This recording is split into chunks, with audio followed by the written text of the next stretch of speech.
people tend to think of the people of the past as being somehow very different than we are.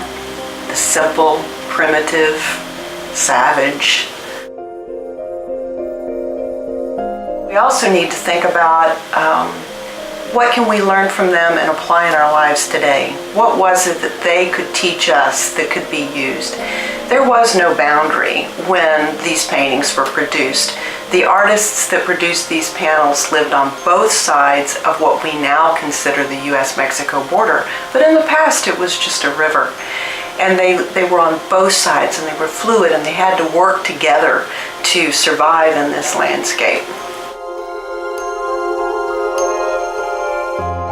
The people that produced these murals were sophisticated in terms of their understanding of the land and the relationship to the land.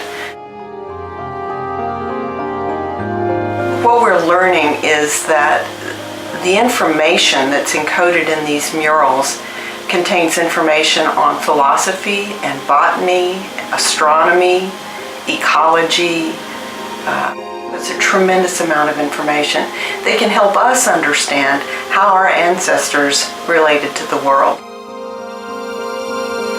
The rock art of the Lower Pecos presents a lot of challenges. It's located in really remote areas, deep canyons, and there's a challenge to get to it. And so when you go, you're going to have to be ready to get as much information as you can. So SHUMLA has developed a method to document these sites in a way that we're collecting information that can be used for generations to come. So when we go into sites, we're creating 3D models of the rock shelters in which the paintings are housed. We use a digital microscope to analyze the paint layers so that we can determine the order in which the paint was applied to the wall.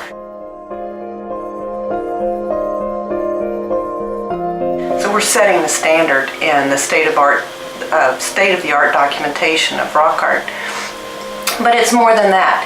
I think of it often as these people really form the foundation upon which we built our civilization. And when we don't stop and appreciate and think about where we came from, all that is gone.